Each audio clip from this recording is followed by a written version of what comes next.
Bom dia a todos. Vamos começar mais um estudo do Evangelho no Lar, mais uma oportunidade que nós temos de estudar os ensinamentos de Jesus para a prática nas nossas vidas. Então, pedindo autorização, permissão dos bons espíritos, do nosso Pai Maior para o nosso estudo, vamos por alguns momentos elevar os nossos pensamentos, rogando o auxílio, o amparo, todo o apoio que precisamos para a compreensão desse estudo. Que se no nosso coração nesse momento habita qualquer tipo de pensamento, de preocupação, que possa nos tirar do foco divino de crescimento, que possa ser dissipado, e que nós possamos nos permitir estar num estado mais amplo, mais alto de consciência, nos aproximando do nosso Mestre, do nosso irmão Jesus. E envoltos nessa alegria que o Mestre nos proporciona, no amparo dos Espíritos que nos assistem, vamos rogar toda a paz no nosso coração para o estudo de hoje e a permissão dos bons Espíritos. Muito obrigada, Senhor, por essa oportunidade, que possamos, nesses 30 minutinhos, rever os nossos pensamentos, as nossas posturas, as nossas condutas, de acordo com o teu projeto para a vida de cada um de nós, esse projeto de luz e de amor, ao qual somos parte e o qual chega todos os dias às nossas vidas com tanta luz. Muito obrigada, Pai. Então, nesse momento, a gente pede a permissão para os nossos estudos e dá início às nossas reflexões com a mensagem de Joana de Ângeles, né, do livro Vida Feliz, psicografia de Divaldo Franco. Quando estiveres em dúvida, resolve pela atitude menos prejudicial ao próximo e a ti próprio. Evita arriscar-te e arruinar outras pessoas. Age em serenidade, certo de que o teu gesto repercutirá nas demais pessoas de acordo com a emoção e o conteúdo de que se revista. Então, aí o convite de Joana, né, mais uma vez para a gente nos momentos de aflição, né, prestar atenção às mensagens que nos chegam dentro das nossas posturas. Então, tantas vezes a gente tem dúvida, né, e quer saber qual é o melhor caminho a seguir. E a gente tomado naquele medo, né, naquela ansiedade, naquela incerteza, na vontade de fazer tudo certo, geralmente não presta atenção que podem ser observados o que está acontecendo por trás daquela ação, né? E a gente muitas vezes está colocando em risco a nós mesmos e aos outros. Aí o desafio é agir em serenidade, né? Porque se a pessoa está em dúvida, ela já está um pouquinho aflita. Então, buscar essa serenidade, né? Vejo eu o desafio para poder perceber essas condições e para poder ver que realmente cada uma das nossas ações repercute nos outros, a menor que a gente imagina, né? E a gente não tem essa consciência. A menor ação, às vezes um bom dia, a forma como a pessoa olha para você de manhã, ou que você olha para a pessoa de manhã, ou quando você passa, né? Às vezes até um desconhecido, tudo que a gente faz, de alguma forma, pode repercutir nas pessoas.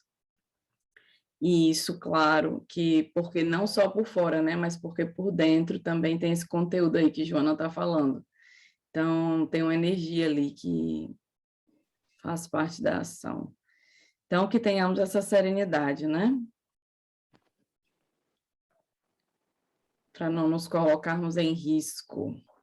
Exato, eu ia salientar exatamente isso aí que tu falou, que a gente às vezes não se dá conta que as nossas ações, pela menor que seja, ou as decisões que a gente toma, reflete no outro, né? Especialmente quem vive em família e então muitas vezes a gente está pensando em tomar uma decisão olhando só uma vertente, né? Ou a vertente financeira, ou a vertente emocional, ou a vertente, enfim, do nosso próprio das nossas próprias dificuldades, né? Uhum. E os filhos também, né, que estão bastante envolvidos nisso, sem perceber o que que a gente está realmente sentindo com relação àquela decisão, né? Se eu estou bem, se eu estou tranquilo, né? O que que a minha alma está me dizendo com relação àquilo, né? Que seria agir em serenidade. Eu acredito que ela esteja falando justamente isso, né? Tenta sentir um pouco, né? Qual é o movimento da tua alma. Um pouco menos barulho fora e um pouco mais de barulho dentro, né? O que dá tranquilidade, paz de alma, né? Quando se eu vou para um lado ou se eu vou para o outro, né? Independente da minha decisão egóica, né? O que eu gostaria que fosse, né? O que o meu ego gostaria que fosse. Onde será que está o meu caminho, né? Onde será que me leva? Se eu me deixasse levar, né? Se eu soubesse escutar o meu coração. Sim. E esse é um desafio enorme, porque a gente ainda não sabe escutar a nossa alma, né? A gente ainda confunde muito os barulhos exteriores. É verdade. O Santo Agostinho também dá essas orientações dessa observação, né? Se está fazendo mal, se fez mal ao outro, lá na 919A do Livro dos Espíritos, acho que é. Todas as noites, ele sugere. É, porque essa observação é uma coisa que a gente, o colocar-se no lugar do outro, né, em cada situação, para a gente ainda é muito difícil, porque nós somos ainda muito egoístas. Então, óbvio que pautado pelo medo, a gente pensa só na gente, né? Então, estou pensando em sobreviver, e no nível de sobrevivência, em geral, ninguém se preocupa com ninguém, porque não tem condição, né? Mas esse exercício, né, que é da gente sair desse padrão egoísta e começar a pensar, pô, estou em dúvida de uma decisão, né? Então, será que essa decisão, será que essa ação prejudica alguém, né? E como prejudica, de que forma? E a gente, em geral, não faz isso e termina prejudicando a gente e os outros, né? Uhum. Porque falta esse discernimento ainda. É. Então, vamos trocar aqui para o nosso estudo. A gente segue no capítulo 8.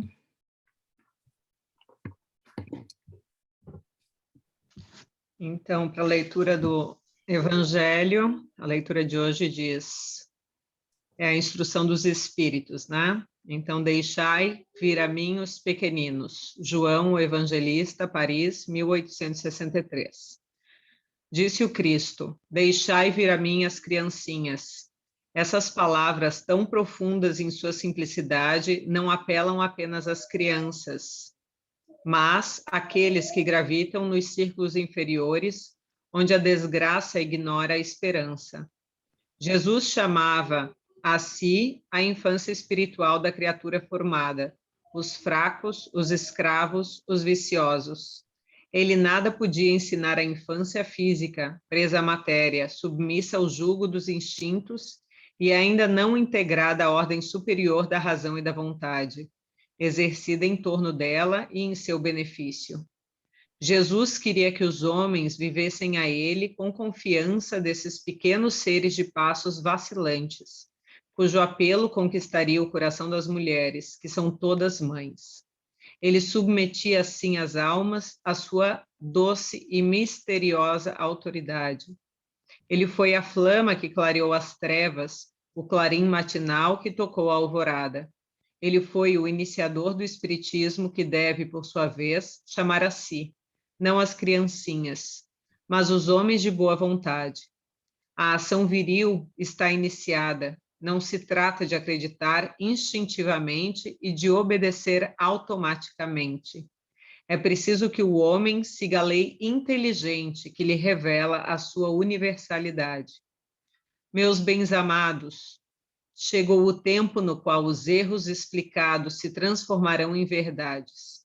Nós vos ensinaremos o sentido exato das parábolas e mostraremos a forte correlação que liga o que foi ao que é. Em verdade, eu vos digo, a manifestação espírita se eleva no horizonte, e aqui está o seu enviado, que vai resplandecer como o sol sobre o cume dos montes.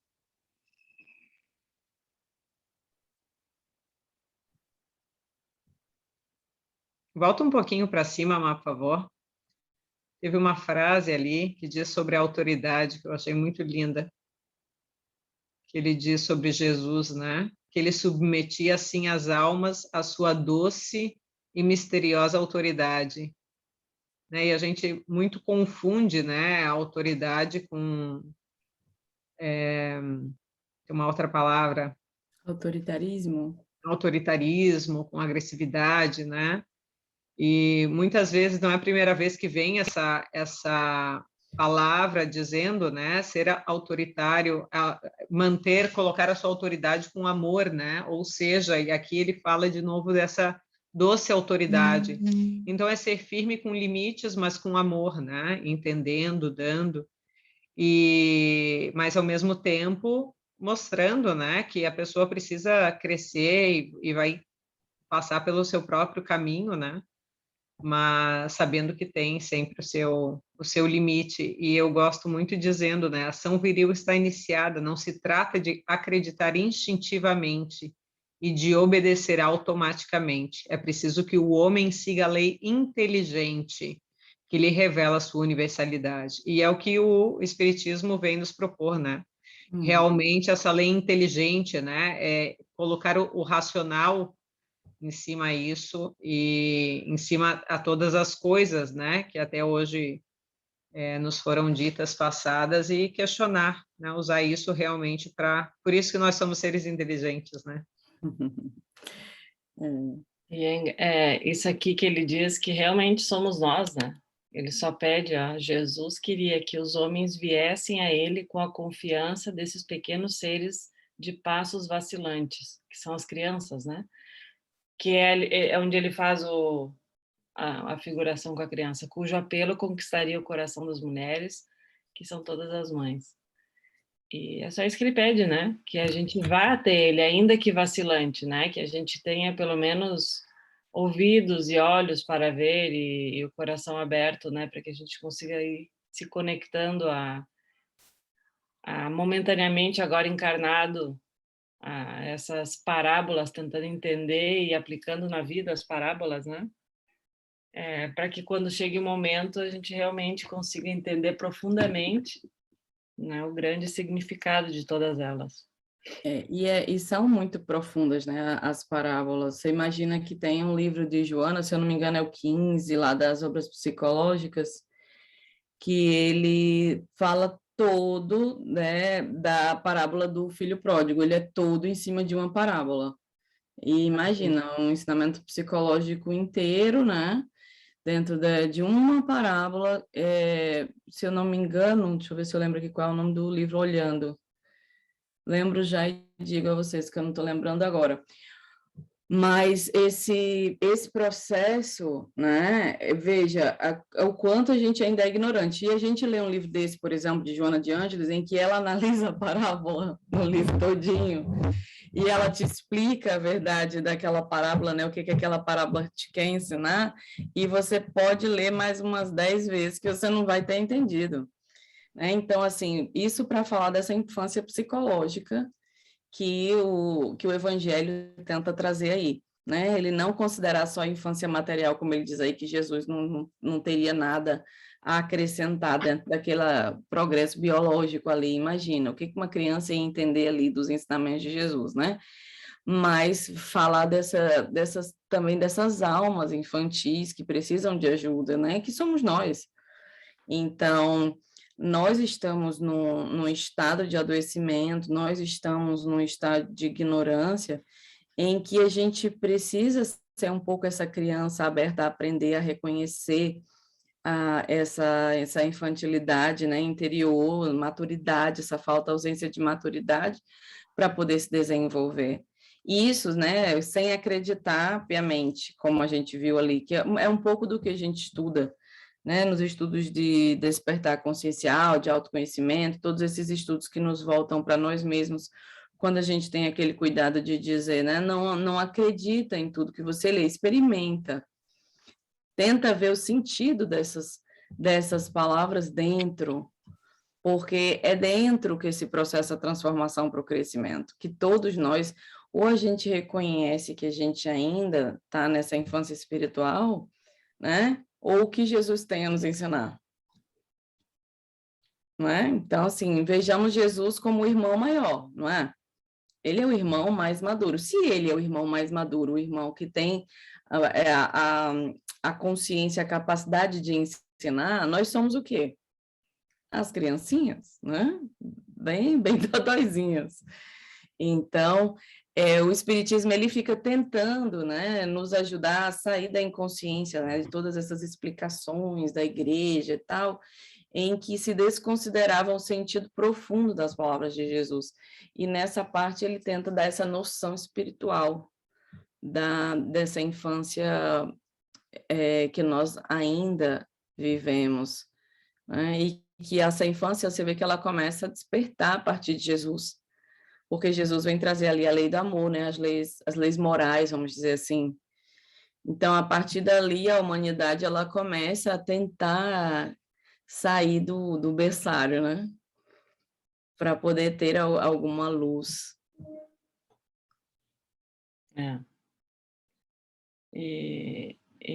Essa frase também, que já falamos, mas ela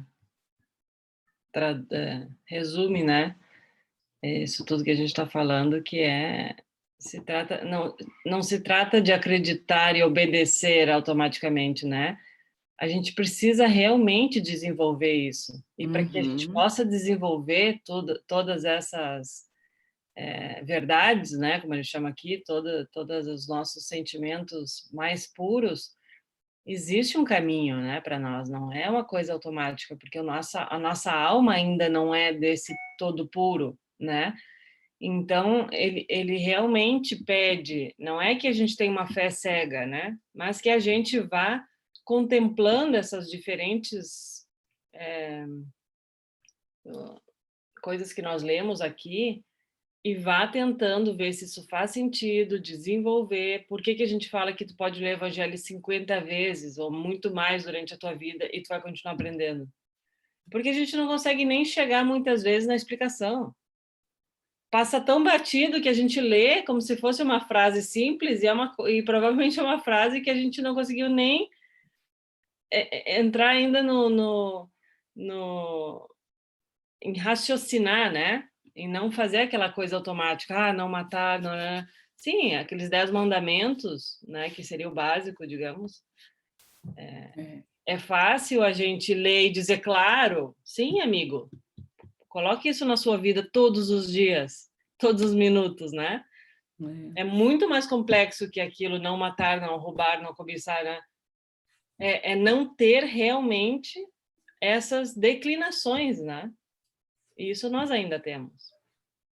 Fazendo um paralelo com a educação, né, que a gente faz automaticamente, não? Eu lembro que é uma discussão muito viva aqui. Você imagina que chega 3 filhos meus para viver com Simone, né? E aí ele fala muito da educação, né? Tem que dar educação, tem que fazer educação. E a educação, ela tem essa proposta automática, né? Que as pessoas não pensam, que as pessoas não raciocinam, elas têm que fazer o que é educado, né? E eu já penso muito diversamente, né? Eu acredito que a educação, ela vem da revisão dos atos. E aí fica um pouco aqui desesperado, porque eu digo, mas como é que eu vou fazer com que as crianças, né, maiores que eu, como é que eu vou fazer com que esses seres observem o que eles são, para que eles possam verdadeiramente se educar, se eu coloco uma forma neles, né? Se eu digo, você só pode fazer isso, você não pode experimentar aquilo, você não pode, pelo mínimo que seja, né? Então, essa ação que ele está dizendo assim, nós não trata de você pensar que você está crescendo, que a maioria de nós faz isso, né? A gente constrói essa máscara e aí a gente diz, não, estou evoluído, né? Estou estudando o evangelho, agora eu não grito mais, agora eu não digo mais nada com ninguém, só que dentro, né? Aquilo ali está um pouco no automático da conduta exterior, não é ainda dentro. A gente continua infantil, a gente continua birrento, a gente continua, e a gente não se dá conta daquilo ali, né? Então, assim, por exemplo, para mim, a maior educação é, então, perceba o estágio que você está, né? Perceba o estágio em que você está, perceba as suas infantilidades, perceba o quanto você ainda não tem o domínio de si mesmo enquanto bota a máscara que tem. Não minta para você mesmo, né? É, bem isso. E a gente adora, né, mentir porque fica mais fácil. Os processos mais difíceis são os processos de contato com a sombra, por isso. Porque a pobrezinha da sombra fica ali sufocada, sem a gente olhar para ela, fazendo de conta que ela não existe e que a gente está muito bem, obrigada. Mas como é que você pode fingir que está bem quando você vê uma ordem de conflitos infinita na sua mente, quando você vive entorpecido pela ansiedade, quando você não consegue dormir direito, quando você está o tempo todo agitado, quando você está o tempo todo nervoso?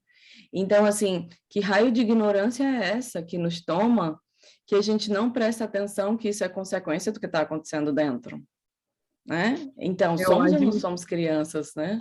É o admitir, né? E o admitir significa aceitar, né? Aceitar aquilo que realmente somos. E aceitar aquilo que realmente somos significa olhar para as partes que não são tão bonitas, né? Ou que a sociedade, ou que, enfim, a gente aprendeu desde pequeno que não se faz, ou que é errado, ou que isso e aquilo. E, obviamente, que nós somos os primeiros a nos julgarmos, né?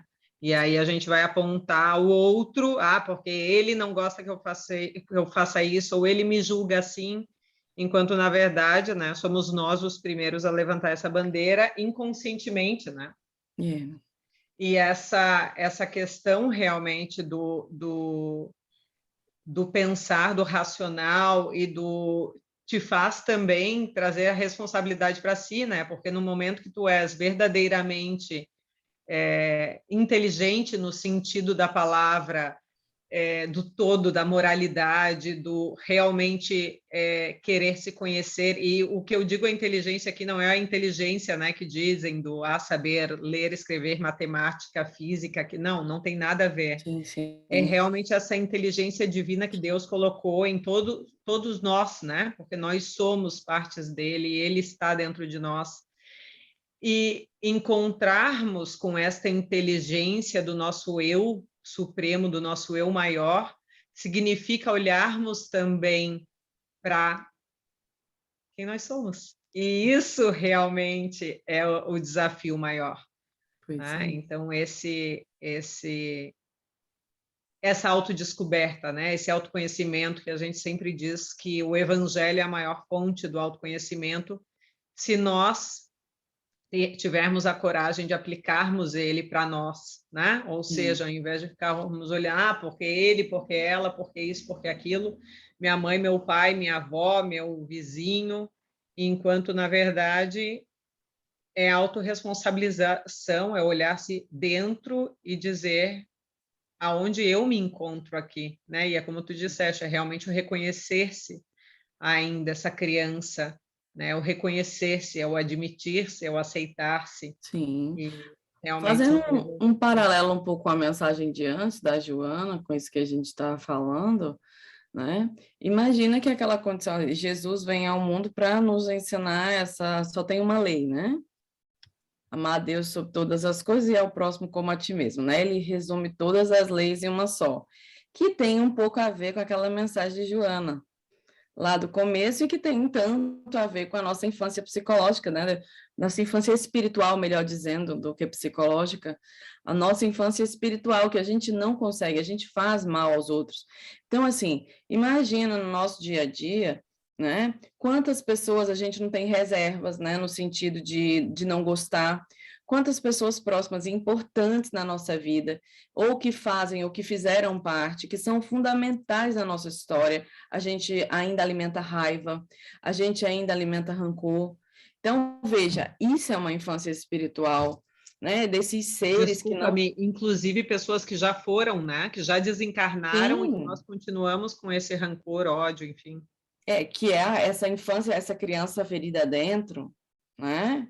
Imagina a gente não, porque a gente não consegue perceber o quanto a gente, nessa nossa infantilidade, a gente continua a fazer. E esse mal que é feito aos outros, ele não é pertencente aos outros, né? Por isso que é amar o próximo como a nós mesmos. É um mal que existe dentro de nós, eu só estou ali destilando aquele veneno que está me consumindo. E a gente não presta atenção que está alimentando esse veneno, né? Que está alimentando essa raiva, alimentando esse rancor, alimentando essa tristeza, na verdade são frustrações, né? Geralmente são situações na vida que aconteceram e que a gente não queria que acontecessem daquele jeito, queria do nosso jeito. E aí a gente fica alimentando. Então, veja, Jesus vem, ele vem trazer a lei de amor, né? Deixar enviar minhas criancinhas. Somos nós mesmos que precisamos sair dessa ignorância, desse mundo em que ainda não respeita, que nós ainda não temos a menor ideia do que é a única lei que Jesus deixou. Porque a gente fica achando que esse auto-amor e esse amor próximo é só a gente fazer de conta que as coisas estão acontecendo. Quando, na verdade, é realizar-se dentro. Precisava nem que eu falasse com alguém, né? Acho que na mensagem lá de Joana fala também dessa coisa de que ali está envolvido algo muito maior. Não é só a atitude, né? Tem uma energia, tem tudo aquilo que a gente carrega das nossas dificuldades. Então, um chazinho de humildade, né, que a gente precisa para ver quem nós somos nesse mundo ainda. Me vem em mente um exemplo muito do nosso cotidiano, né, que são os divórcios, por exemplo, que se encaixaria na mensagem inicial ali de Joana, né, e do estudo. Sim, verdade. Que é divórcios com filhos, né? Sem filhos, obviamente que também, mas com filhos é uma relação que tu precisa honrar de coração aquela pessoa, né? Que hoje por hoje tu já não ama ela mais como teu companheiro, mas ela te gerou frutos e esses frutos, né? Que são os filhos, ou se não são filhos, se não tem filhos, o fruto seria tu ser maduro o suficiente para acolher aquela relação tal como ela foi e continuar honrando aquela pessoa que fez parte da tua vida, né? Então, essas são as consequências, não só para ti, como para os demais, né? Isso. A pergunta é, nós temos maturidade para lidar com os divórcios hoje? Ô, neném, com tanta criança ferida dentro é difícil, hein? Exato, né? A gente consegue olhar para isso muitas vezes, não consegue, porque a gente é tomado pela raiva, a gente é tomado pelo ego, a gente é tomado por uma série de coisas e não consegue contemplar. Injustiça, julgamentos. Isso, não consegue contemplar isso, né? E culpas, e enfim. E para ver como tudo isso depois, a gente toma decisões, né? Em base a uma cólera, sem, né, querer ver e trabalhar isso, achando que eu sou a justiceira do mundo, né? Só eu fui prejudicada, independente da situação, independente daquilo que aconteceu, porque aquilo que aconteceu já aconteceu. Mas como é que eu vou viver daqui para frente? E somos responsáveis pelo que aconteceu. Também. Ainda, né? 50% de responsabilidade, exato. É difícil quando a gente está pensando nisso, né, irmã? Porque a gente pensa que o outro fez mal a gente, né? Mas quando a gente vai começar a ver que a gente tem responsabilidade naquilo ali, é o que a gente não queria ver. Né? E a gente já parou para pensar quantas vezes a gente fez mal ao outro? Bebê. Né? De alguma forma, talvez não da mesma forma, mas alguma também, né? Eu tenho a felicidade de ser divorciada, né? Eu tenho essa felicidade de estar na minha vida. E quando vocês falaram, eu lembrei da mensagem que eu mandei no Dia dos Pais para o meu ex-marido, pai dos meus bebês. Né? Então, eu lembro que no Dia dos Pais ele sempre responde com aquelas monossílabas, né? Mas sempre com energia melhor. Aí eu botei, né? Feliz Dia dos Pais. Gratidão por ter aceito esse papel tão valioso que rendeu tesouros insubstituíveis para as nossas vidas, né? Porque eu só sou mãe porque ele aceitou ser pai. Entendeu? Então, assim, naquele dia, assim, que era o Dia dos Pais, para mim, não tem coisa mais valiosa do que alguém ter aceito ser o pai, fazer o pai dos meus filhos, né? Você já imaginou que honra é que um homem desse dá para a minha vida, independente do que aconteceu? Porque o que aconteceu, é claro que é fruto da relação, né? A imaturidade de ambos, né? Sim. Você sabe que engraçado? Eu estava hoje de manhã pensando, mas que legal, estava pensando nas músicas das minhas relações. Aí eu pensei na música que era a música que representaria minha relação com ele, né? E aí a música, não sei se vocês conhecem, é uma que fala complicada e perfeitinha. Sim. você me apareceu. Aí, na hora que eu estava, eu lembro que ele cantava muito, assim, ele canta, né? E aí ele cantava essa música para mim. E eu achava o máximo ser complicado e perfeitinha.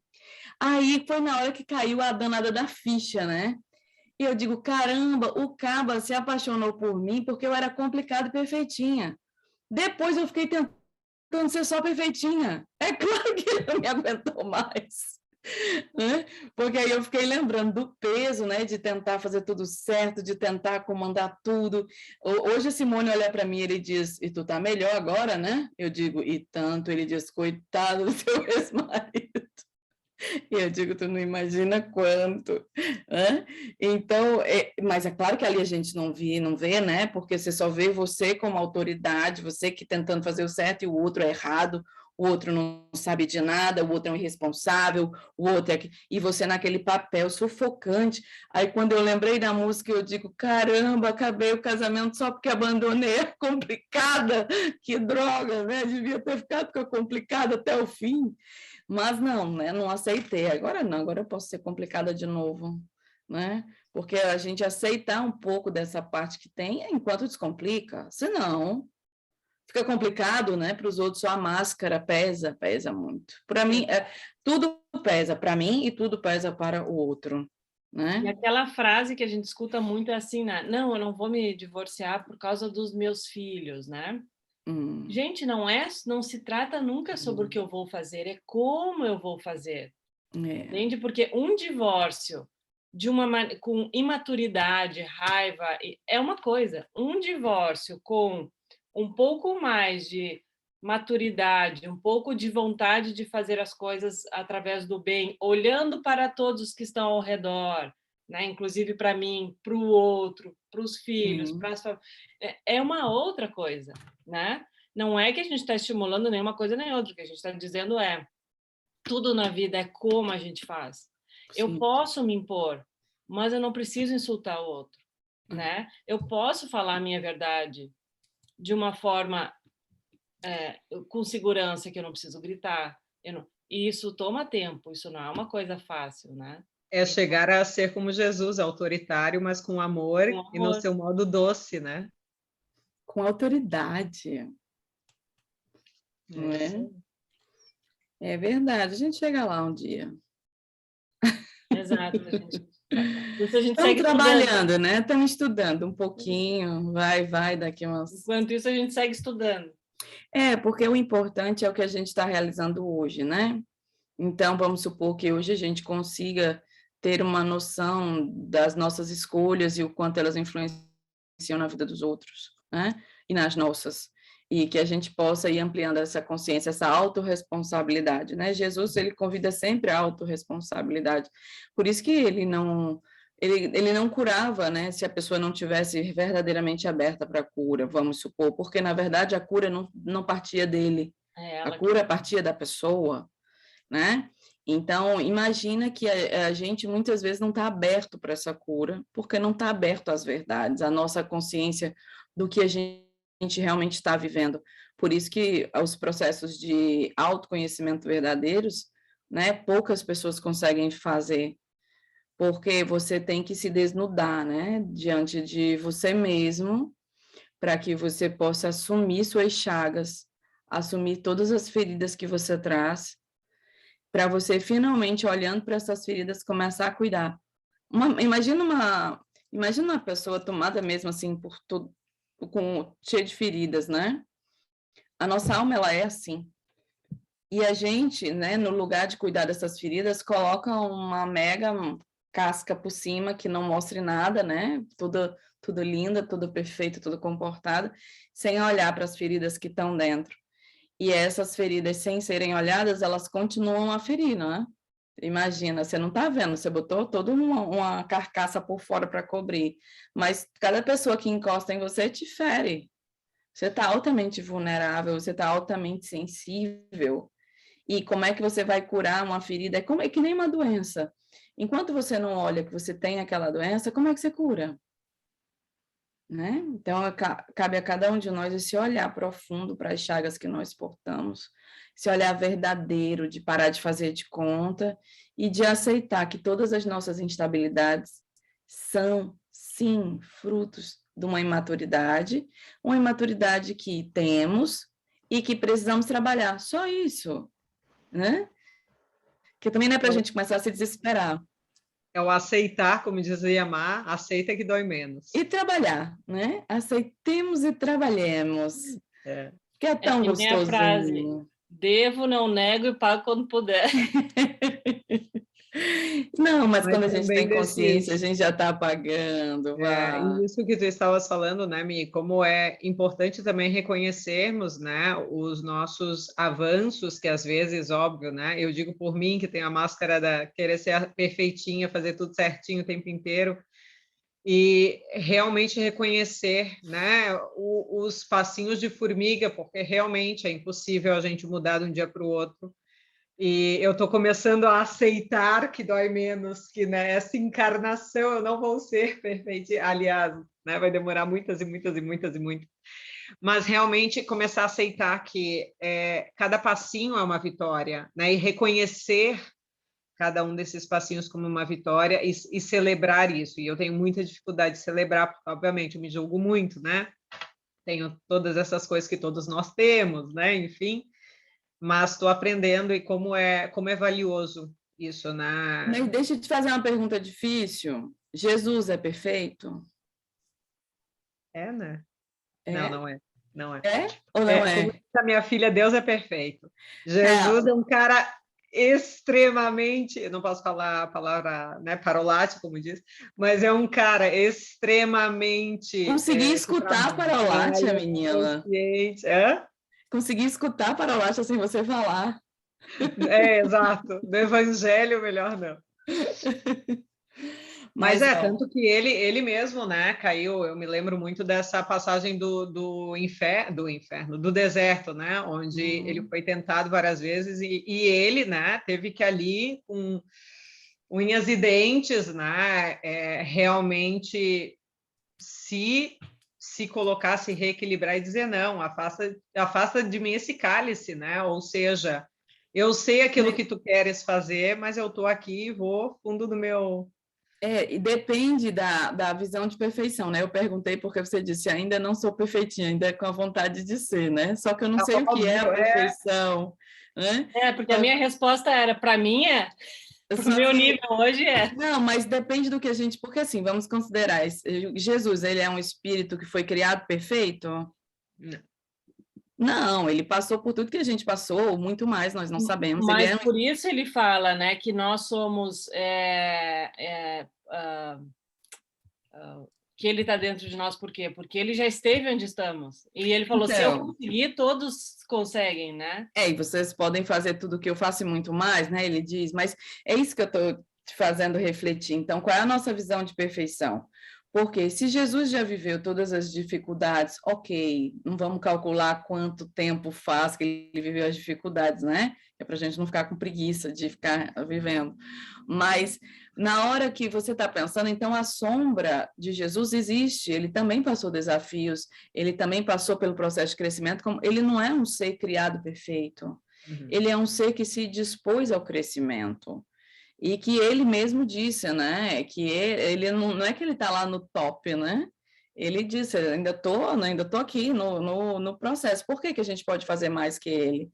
Porque tem seres, né, que devem fazer mais do que ele, eu não sei quais são os paralelos, que a gente sabe que a última escala são lá os espíritos críticos, do qual ele faz parte. Mas, veja, a sombra, que é isso que a gente considera imperfeito em nós, existe lá, só está integrada. Né? A sombra existe, porque o que é a sombra? São as experiências difíceis que portaram dor, que portaram sofrimento, mas que ali não porta mais a culpa, portou ao amadurecimento. Então, Jesus não foi criado perfeito. Né? Em nenhum momento das parábolas e das palavras e do evangelho mesmo, ele se diz como perfeito, né? Tanto que ele sempre fala, né? Sempre referente ao Pai, sempre ao meu Pai, sempre né? ao ser maior que é quem realmente para mim, é a perfeição, né? A energia, o amor divino é realmente onde todos nós buscamos essa, e da onde ele busca também, né? E da onde ele, no seu equilíbrio, digamos assim, que ele foi encontrando, né? E buscando durante a própria vida, né? Nos momentos que ele teve de crise e tudo mais, ele vai buscando isso. Então, Só por para isso fazer que seguimos o seu exemplo, né? E só para fazer um paralelozinho rápido com o Evangelho, né? A diferença entre nós e ele é que nós somos criancinhas. Entendeu? É o nosso irmão realmente muito, muito, muito É mais um velho. irmão mais velho, né? É um irmão realmente, vamos dizer, maduro, porque é isso que nós não temos ainda, né? A maturidade. Imagina se nós tivéssemos um irmão desse em casa. Mas nós temos, mano. A gente tem, exatamente. Aqui, encarnado, né? Tu imagina? E desencarnado é pior, mano. Que é o Vunque. Não tá só em casa, tá em todo lugar. Não tem pra onde correr. Não dá para fugir. Mas é exatamente isso, né? O modelo guia, o exemplo da humanidade. Então, nós temos que tentar ver nele esse espelho de humildade, né? Que você imagina um cara dessa grandeza que se coloca como pequeno. E a gente ainda tão criança, tentando se colocar como superior aos outros. Dá uma vergonhinha, né? Me dá uma vergonhinha, mas é isso que eu digo. Sim, cada dia que a gente trabalha, que a gente... todo o progresso, né? A mínima gota de consciência que transforma-se em amor, é só o que a gente precisa, né? É só disso que a gente precisa. É. Então, com essas... Hoje, a passagem era pequena, mas as reflexões são enormes, né? Esse é o convite do Evangelho, de cada vez que a gente lê o Evangelho, se a gente estiver aberto para olhar, porque ele está nos dizendo, certamente dentro da vida de cada um de nós aqui fica reflexão de dias e dias, né, sobre as nossas condutas, os nossos sentimentos. E lembrando que a vida é hoje, né, gente? A gente não precisa ficar esperando um desafio enorme para atuar, para aprender. Se a gente prestar realmente atenção todos os dias das nossas vidas e mais de uma vez ao dia, nós estamos sendo colocados diante de desafios, né? E para olhar para isso é muito simples. Quantas vezes eu me irrito no dia? Quantas vezes eu fico triste no dia? Qualquer tipo de sentimento. Tem um pensamento ruim, mano. Quantas vezes eu penso coisas negativas sobre mim, sobre o outro, sobre situações, né? Acabou o dia, mano. Então, assim, quem quiser, né? Não deixa para amanhã, não deixa para quando acontecer algo grave, né? Todos os momentos das nossas vidas são importantes para a gente aprender, né? E tentar colocar esse grãozinho de areia que é experimentar, né? Isso que a gente vai lendo aqui todas as semanas. Então, esse é o convite dessa semana. E entrando um pouco agora em conexão com a nossa oração, com os nossos mentores, com os nossos guias espirituais que estão presentes todos os dias das nossas vidas, nos acompanham, torcem por nós, nos ajudam de maneiras inúmeras, inimagináveis, para que a gente consiga alcançar os nossos objetivos que nós mesmos nos colocamos aqui na Terra, como missão dessa encarnação. E eles são os primeiros que estão ali, dia a dia, sem cansar, sem se estressar, torcendo por nós, esperando o nosso momento, né? Eles só querem que a gente acorde, né, pro mais além do corpo carnal, pro mais além daquilo que a gente vê e ouve, né? Seria o que nós sentimos. Então, fica aí aqui o convite de que nunca estamos sós, que estamos sendo acompanhados, que basta uma boa intenção de cada um de nós e que o processo ele é individual e intransferível. Ninguém pode fazer por nós. Nem terapeutas, nem psiquiatras, nem psicólogos, nem remédio, nada. Ele é nosso, né? Porque é para sempre. vai ficar impresso na alma todas as nossas mudanças. E essa é a ideia, né? Que seja uma coisa de dentro para fora, muito mais profundo do que aquilo que nós estamos acostumados a ver, que é colocar uma máscara e mudar o comportamento.